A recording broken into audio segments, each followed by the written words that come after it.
Hey, Dude, how you doing, man? I'm good, man. How are you? Not bad, not bad. I think now I can go on that Good, show in good. Essie that says, Mama, I made it. Yeah, man. You're You good, good, you're bro? good. No, man, I'm easy. I'm good, man. I'm good, man. I know, Yeah, good. man. Yeah, Man. man. I haven't got my Sunel haircut just to be sure that we look the same. That's dope. That's I dope. That's a know. nice touch. Thanks, man. Thanks, man. But you're keeping well since we last Yeah, met. man. Yeah, man. I'm good. I'm good. When did we meet, Jeff, man? I don't Man. remember. Yeah, in Karen, when you came to Nairobi. Ah, snap. Yes. Yes. Okay, Sophia, let's take some Man. photographs. Let's see what's up. I know it was Yeah, crazy. man. No, it's crazy. It's always crazy. I'm meeting a lot of people lately, and I'm very bad with faces and Yeah, numbers and yeah. names. I'm the worst. So yeah, man, forgive No, me. it's okay, Forgive man. me. When you become a celebrity, man, that happens. I'm hoping that one day I'll say the same thing. I'll say like, yo, it happens. It happens because I mean, everybody wants to know who Yeah, you man. are, wants to hang out with you. So of course, Yeah, that's it's bound to happen, beautiful. man. I'm telling you, No, man. it's beautiful, man. I'm Yeah, enjoying it though. I'm enjoying it, even though I can't keep up with it, but I love it. It's all love. Yeah. but bro, when you started, you knew at some point it was gonna blow up. So of course, it's one of those things. You know, it's gonna. I know. No, I did it. I did it. I won't lie to you. Are you Really, serious? yeah, man. I didn't. Really famous for me is it's such a weird tool, you know. Yeah. I get it now. I'm like, okay, this is exactly why I didn't want to get famous because I know the type of person I am. You know, Yeah. I love my space, so sometimes it's a little invasive. You know, Yeah. people. Sometimes you may be having a bad day and they just saw your video and they're like, Yeah. oh my word, it's you. Oh, your music is this and that. Yeah, it's Hey, you have to beautiful, man. smile. Just yeah, you have to smile and and be good to the people. It's the music. I Yeah. have to understand at the end of the day, it's the music that's driving everything. So yeah. Yeah, but it's a beautiful thing. I mean, we say music is the language of the world, man. It doesn't matter what's Yeah, happening. man. You don't have to even understand the language. As long as you can It's just true. you feel the beat, you hear the music, you're like, Mm. that's a Yes, nice track. sir. And you push You on vibe from there, to it, man. yeah. Oh Yeah, it's yeah. peace, man. Oh Yeah. no, man. But thank you so much for coming on, man. I appreciate it. I know you got a busy schedule, but thanks for making Yeah, sure. time. Yeah, so No, no problem. I'll just jump into it and ask. So, basic question I always ask people is: so, what are your government names? We know you are Son L, but what did your mom call you? What do your boys call you? You know what, that's very special because it's for me lately. I've just woken up. I have this epiphany. I'll call it that. That I feel like I need to introduce this new thing to the artists before we introduce it to the people. You know, the splitting of Sano musician and Sanele Story, which is my real name. I think we need to just find a way to just, I won't say balance. Maybe that's the right word, but to just strike a balance between Sanel Soul and Sanel musician, and then split these things up because Sanel musician is born in Johannesburg. I started Sanel musician when I was in Johannesburg, but then when I was in KZN, where I'm born in Mooi River, that's Sanel Soul, listening to all those sounds and everything, and my friends, my high school, my primary days. That's Sanel Soul is separate, and I wish we could introduce this thing of just this is Sanel musician. He's not Sanel Story. Don't follow Sanel Story. He'll disappoint you. he's only human. It's only human. Yeah. So that's basically that. Well, my real names are Sanel Story, Sanel Treasure Story. Yeah, those are my. Oh, cool. Yeah, so what's the meaning behind the name, if you don't mind my asking? So, I think my parents were done. They thought they were done. Because Sanele means enough. Oh, it means enough. Okay. Yeah. I think I was supposed to be the last born in the family. Okay. But then they had my younger brother, and then his name is Sandy, which means more. You know, that's how they didn't know. I don't think they made that decision like made their minds up properly about the whole decision, whether they're stopping or they're continuing. But yeah. So yeah. There's a wise old man who once told me, "Don't say this is your last born. Say this is your youngest." That's Yeah. what. Yeah, I like that. I like that. I That's what like it is, that. man. I like that. This is my youngest. Because hey, you never know, man. You might keep on just having more and more. Hey, hey, you might be blessed with more. I'm telling you, man. So how many kids are you in your family? Chase man, that's a very tough one. I think from my dad's side, I come from a typical African family. There's lots of us, but then from my mom and my dad, it's like five of us. Two sisters and two brothers, and I'm the fourth child. But then you've got a younger brother behind you as well. So yeah, I've got a younger brother. Yeah. Nice. Also, you come from a polygamous family, but it's Africa, man. We embrace it. We love it. You know how it is. We were told that it wasn't right, but I think when I think about it now, but don't let my missus hear this. hey. I know. Don't want to get into trouble for that, man. But hey, bless that, man. So when did your journey begin? I mean, you said from primary school, of course, but were you trying to do music then, or were you singing, or how did the music thing come up? I think how it really began, I was just into electronics, computers. I was a geek guy, trying to fix my own computer, blow up the motherboard.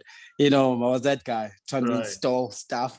Yeah. But it was all based on sound in the beginning. It was not based on music. Yes, the music was in there. We could DJ, but it was more sound driven. Yeah. I just wanted to hear the bass and the treble or the mids. That's the whole drive right there. Okay. But then it eventually developed the love for electronics and sound. It switched up to music. Okay. And then I was introduced to a software. That's when I started just messing around with it. So this is way back. I was still in grade 8. It was very, very, very, very early high school days. Mm-hmm. But it was just it really was just about us just really enjoying just making mixes for friends in the bedroom. Hey, I can mix. Hey, listen to this. Da da da. Yeah. And then I went to college, which was 2007. Yeah. So that's when everything really started to get serious, a little serious right there. So that's when I was exposed to more powerful computers. Yeah. I went to the first Freshers Ball in UKZN. Mm-hmm. And that's when I really made my mind up. That party, that first opening party. Oh. I was dancing. Yeah, I was just loose. I was like, okay, cool. This is the feeling. This is how I want to make people feel, So I held on to that feeling and I sort of like recreated it as I just grew older, Yeah. Cool. So what were you studying when you were in college? Was it really? No, it was just really, I was just in college because my friends were in college. Firstly, I must just say that. I just went there because they were there, and it was a cool thing to do. And the parents loved that. It was like, oh, he's got a degree. He's in college. He's not sitting at home. Yeah. So I was just there for. It was more for a program that could lead you into anything involving science.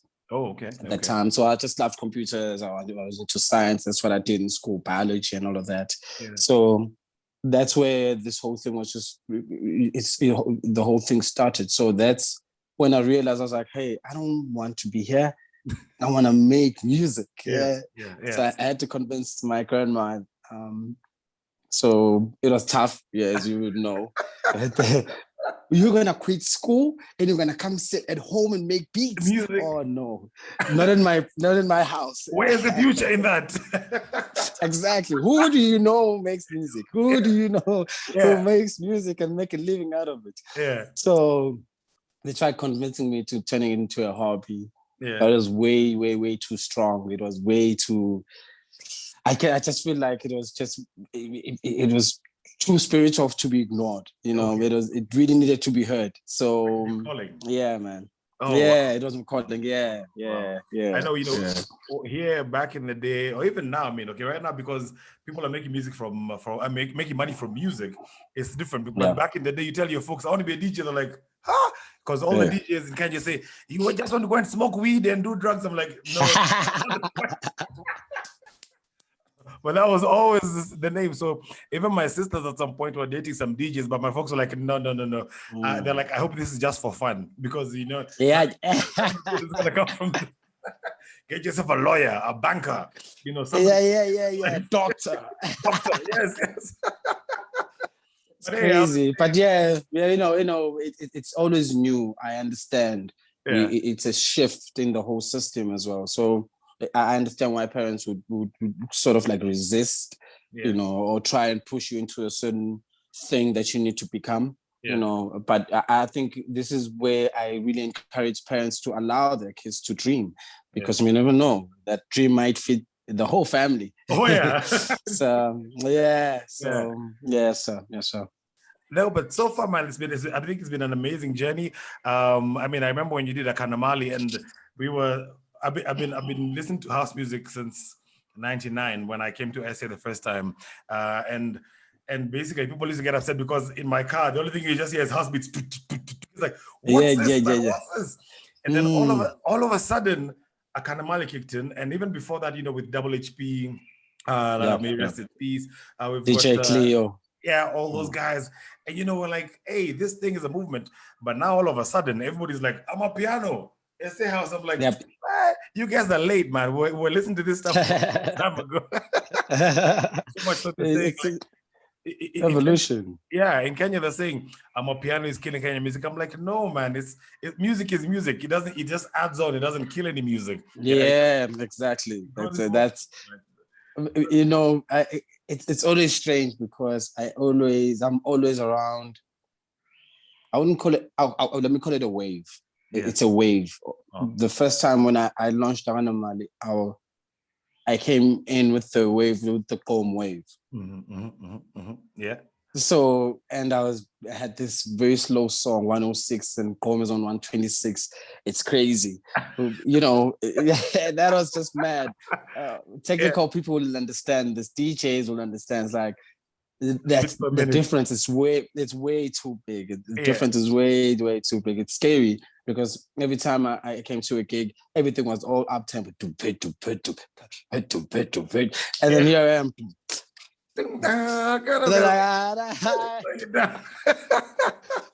So just look at me when I'm DJing in big festivals until I get to Akanamali. So I'll play Sony, I'll play Double is Good, all these other records. Some will dance.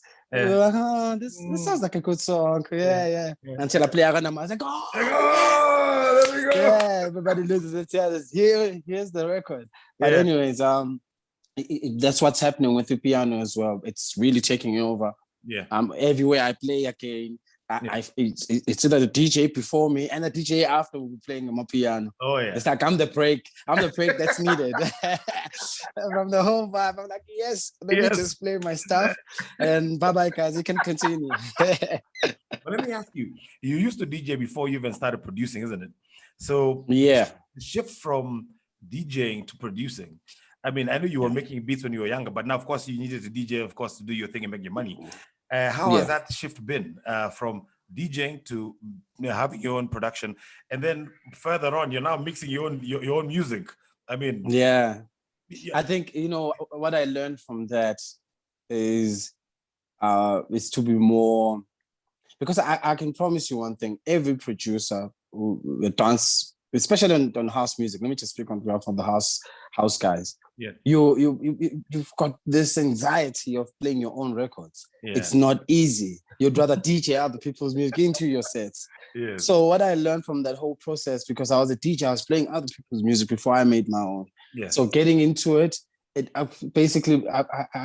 afforded me to actually learn to present my music. I'm still learning till this day. Mind you, it's very tricky. It's not easy. I'm sure people are like, you're gonna, but it always needs. You need to plan it, because it's your own music. People might get bored. They're like, sound, But you need to find a way to just. It's sort of like, I do incorporate other people's songs, maybe like 20% or 30%. That's the DJing. That's what I learned from the DJing. Like, I remember the song "World Hold On." Bob Sinclair. I know this is a classic, definitely. Yeah. If I throw it in the mix, then people will lose it. And they do, Nice, so without fail. Yeah. Oh, lovely, man. And so, and in terms of, okay, now let's go back one step. So when you told your grandma and your people that, nah, man, I want to now do this thing, and of course, with the resistance, how did it go from being resisted to now actually being like, before you actually made it to the big leagues, as we call it? How was that transition? Man, I think I was lucky because I got signed. I got a deal from Demo Music. That's where Busi was signed. Busi, famous for Superman, It's to Love, so many string of hits. She made a lot of beautiful songs. So I was signed under the same record label as she was. And I think that because Demo was from Mooi River, which is my hometown. So when he came back for holidays, I just walked up to his place. Well, but I never, I think I had a very different approach towards the whole thing. I didn't want to just go to him because we're from the same hood. Hey, here's my mixtape, blah, blah, blah. I sort of like warned the whole community. So every time when he came back, I was like, hey, you should check out this son-in-law guy. Yeah, there's this guy. And then when I came to his house, he was like, hey, people can't stop talking about you. So I can't wait to hear what you have. So I gave him a DVD and an MP3. And when he drove back to Johannesburg, he was listening to my music. So he called me on his way back. He's like, hey, dude, are you sure you made all these records? I was like, yes, it is I. I think that's when I graduated. That's my first graduation. So that's when then I got a deal. Then I was able to move to Johannesburg. At least now I'm signed, Good stuff, man. So from the village, literally, man, when you talk about it, it's from the village. It wasn't like you're in town. Sorry, I lost you for a second there, son. So. Lost you for a second. Where did you go to?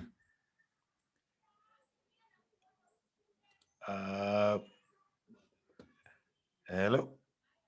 Okay, sorry, technical hitch there.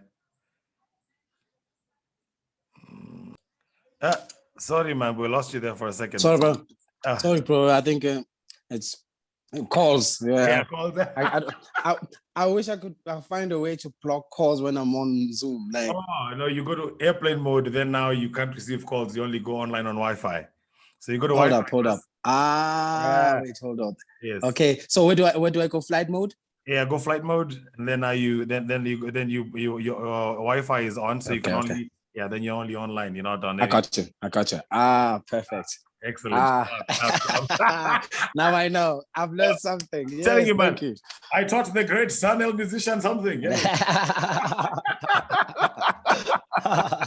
No, man. But I mean, I was saying before, man. So basically, from the village to the city, and and that was it. So when you were signed as a recording, because I know you've done a song, but were you signed as an artist producer, or you signed as I was as a producer. I was signed as a producer. Oh, yeah. Nice. Yeah, that was my deal. So I stayed there for like 5 years. Learned a lot of things. I learned how to crack an artist. I learned how to get the best out of an artist. I usually just conduct this little weird interview with artists before we even start working. I don't like just jumping into let's go. We have to have a conversation about politics. What do you think of xenophobia attacks? What do you think about the African future? How do we tackle? How do we convince parents to believe in the dreams that we have? Here we are. Yeah, we've made it. You're living the dream. You are, man. You're living the dream. So every time you wake up, you do what you love. So that's the motto right there. So those are the little things that I really need to understand about the person I'm creating something with. So it's easier to sort of like, it's like tailor-made now. Whatever your story is, or you've lost your mom, or you have parents, or you want to thank whoever, I'm like, hey, let's write a song about your aunt. It seems like you're very connected to her, or whatever. And then, that's how you do. That's how I make music. Yeah.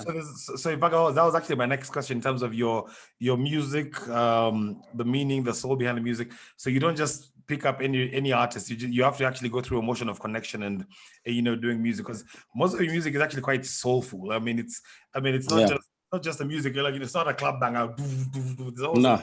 Yeah. I mean, I'll be honest. Half the time, I'm always googling translation of music. I'm like, what is this guy talking about? Because some songs are really deep. Like what you did with Saki. Saki, yeah. Yeah, that for me, man, that music is, it transcends. And I'm like, this song is so deep, but it must be something because it's touching you differently. So I'm like, what's that? Yeah. So it's good. Amazing. So you go through that motion of actually knowing the artist, knowing their story, and then figuring what they stand for, and then you go with it. So the next thing is, so what about you? What do you stand for? What are your thoughts on, on the whole, on how the world is running, and especially now with this corona kicking in? Yeah, man. It's really sad. The first thing that I am sad about is that we are unable to introduce new artists right now. Yeah. I think it's just difficult to just put on people financially. Yeah. No one wants to invest. No one wants to cough up their money. Yeah. So it's kind of just delaying that process, because that's what I'm about. I'm about introducing new voices. Okay. I guess it was a good move that I worked on so many songs on my last album, on my latest album. Okay. I think that's where I was, because I think a lot of people just were paying attention to what I'm doing. Yeah. So true. Instead of just dropping individual artists, I would rather just put them in this whole album and just cluster everything in there. Together. Yeah. At least it's a platform, I just feel like with the second album, really, it's not even for me. It's not, those are not my stories. Those are, that's Msaki's story. Boma Bumanga, that's Msaki's story. Never, that's Nobushe's story. That's how I really feel about this, with this latest offering. But with my first one but it was more about me. Those are my stories. I just had people, those people, where I had people who could sing my stories, but it's not even like I influenced them. I was like, oh, please watch Agano. But I was broke. Agano. I was just there, Yeah. I held on to just praying. That's where Sonino was born. It's all these are all my little stories that just had other people just come in, and it was so free at the time because there was nothing to maintain. No one knew me, so it was all fresh but scary. Yeah, man. Yeah. Oh, nice. So what's been your highest point, your highest moment? I mean, when you're doing your music, what's been your, there's a point where you feel, this, I'm really feeling this, other than Akanamali, which made you be known, but talk about the wider aspect of it so far. Man, maybe I think really, going to New York and meeting Swiss Beats and Alicia. Yeah. That was major. It only hits me now. Sometimes I'm like, yo, I did that. Was it these guys? Right. Yeah. But you know what? I was so sad because when I came back, I felt like I didn't do what I wanted to do, musically. I think maybe it was just a little too early for me at the time. Okay. I'll just say that. But then I learned something from being there, If there was something that Swiss always just wanted me to do, it's like, no, can you do sort of like a flip version of Bamtatile? I was like, huh? What does that mean? That was new to me. Flip? Yeah. Nah, I can't flip it. I can remake and try and make another one. Close. But it will never sound the same. It will never have the same energy. And I think what we are scanning for is scanning for the energy. It's like, no, I wanted to make me feel. I want the feeling. So I have never been exposed to such. So when I came back, I was like, what do you mean? And then that's when I started making. I was able to make music so quickly because I was like, oh, I don't need to think way too crazy. I don't have to restart anything. I can just use some of these elements and remake all this sound. So it really helped me being there, seeing the pace. They're not joking. Then it's not a joke there. It's serious. It's serious. You need to deliver. If you don't deliver, go home. Go back home. You're not ready. Wow. So I learned that. I was like, oh, okay, cool. So every time when an opportunity just comes, really, I don't joke. I don't sit. I don't think. I just make music. But okay, what do you think? Hey, what do you think? Hey, what do you think? And then until we get it right, you move it. You keep it moving. So I mean, and that's the thing, because with music, if you don't keep on evolving, then at some point you stagnate. Because you've seen a lot of artists and producers get to a place where you're now you're the ish, and then all of a sudden, like, what happened to this guy, man? He stopped doing this, that, and the other. No, but that's So you're still getting to get more. I mean, it's exposure and learning at every step of the way. So I mean, and in terms of artists, I know you've worked with with Kenyan artists, you've worked with artists from other countries.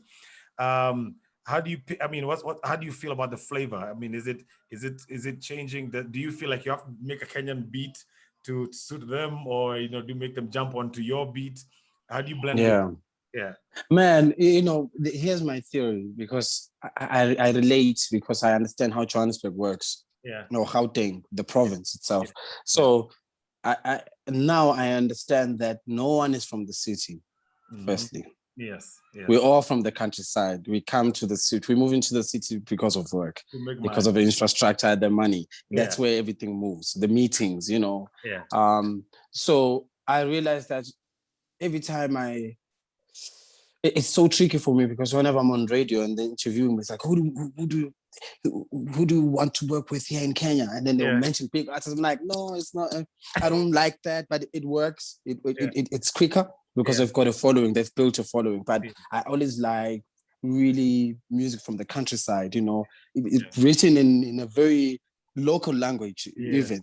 That's. And then once we intrigue those people, then we can get the city, because everyone in the city has moved from the countryside into the city. So, hey, that's how I usually just find sort of like a DNA of a certain country. Okay. So instead of going to the urban side, I'd rather go to the countryside. Makes so sense. I can get the original. Makes sense. Makes sense.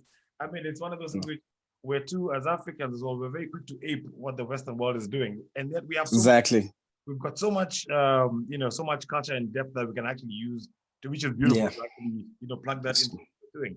No, I mean, it's great. I mean, like when we did in December, we told you about the song with Sauti Soul. And, they're singing Hallelujah, and then you've got your thing coming in, and I was like, hey, because at first I was like, so is he going to try and make it more Mzansi? Is going to make it more Kenyan? But, the blend of the two was just stop. It's just in the middle. Well, I'm lucky on that record, because I was overwhelmed with a lot of work. So I had Claudio and Kenza just touch it on the compositional side. So I had to just come in and just finish it. I was like, oh yeah, I love the direction there. Let me wrap it up. Let me add some few things, and then it was done. Spice into it. So they played a major role on that record. So beautiful. Nice.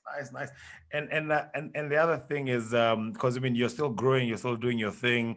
What else outside music? What else do you like doing outside music as yourself, as Sanel? What do you like doing? Man, I would love to read books. I do, but I have a problem finishing. I go 4-5 chapters in, and I'm like, I don't have time. That's my excuse all the time. So I love reading, soccer. That's my other passion. Cricket. That's my other thing. Sports, to be specific. But then, if there's one thing I really like watching, is I love watching docus. History, especially I'm intrigued more about African history, because everything is just, it feels like it's not, everything is just feels like it's everywhere. No one really knows the truth. We migrate from the east to the south, it's all over the show. So I love just going in there, even though it's still a little distorted, but I'd love to just put emphasis on that, on the next generation. The the minute you understand who you are, it's easy to help the person who's next to you, of which that's where we are at right now as Africans. We just need to realize who we are and how we've helped each other in the past, and how we've all evolved into what we've become right now, so I think there's just that little bit of that distortion that's just been tempered with. I feel like it's been tempered with. It's just meant for us. Because even the books that are written were not written by our own people. Of course, there's translation into English, so we get a lot of stuff lost in translation. The other day, translation, that whole thing. And I saw there's a guy who did his I forget his name though, his doctorate in Shona, in SA, and I was like, his PhD was actually in Shona. I'm like, who's actually going to go through that and read that? And it's amazing. I'm into history, so of course I've read The Long Walk to Freedom and all those other good books, and whatnot. But as you're saying, there's some that's actually lost in there, and we actually need to capture it and actually get it back to where it was as it is. But now, so cricket, soccer, and then what next? What's the next thing we're expecting from you? Man, it's always weird for me. It's sort of like I enjoy not knowing as well, in a way. I love the unknown, the surprise, so I can live in the moment as well. Because yes, there are other things that I really want to do, like movies, score, like a soundtrack. But one thing I know for sure, I really sort of like give people, I wouldn't say an insight, but sort of like how I make all this music. I feel like that's one lesson I can really really teach or show. I think it's very necessary, because I know a lot of people, they're so scared. Here's the thing with power. A lot of people really get consumed by power, so they're so scared of losing their positions. So they don't want to teach the next person because they feel like they will be more powerful than them. So whereas I don't care about power. Actually, I don't care about fame. I don't want to be famous. But what I'm doing is just getting me there. So I'm like, by default. So I know there are guys who just would really love to be famous, and they could use their fame in a very positive way. Everyone is different, so I don't like to judge that much. But that's what I want to do. I think that's what I want to teach. I want to, whenever I come to Kenya, I don't want to stay there for a weekend and just do a gig, and gone. I'm like, that's bad. I've just been looking at it, but then again, I understand the dance culture, the music. Sometimes it's not. The promoters are not well funded. Sometimes they just paying from their pockets. So if we can get the government involved, for me to stay a little longer, maybe even a week. I go and teach a few guys. Hey, this is how I do it. Hey, this touch, do this here, and then they will take it to the next level. Definitely, you just need to show a little bit. But that's more like a program that I would love to conduct in the future. That's one of the other things. They actually want to give back, which is the great thing, as you're saying. Most artists are like, hey, if I show this guy, that's done. Hey, they're gonna do this. And you see how most houses of production go. The artist comes to you, then the next thing, there's always a war and saying, no, I'm gonna brought this guy up. Now he's no line. And all that. We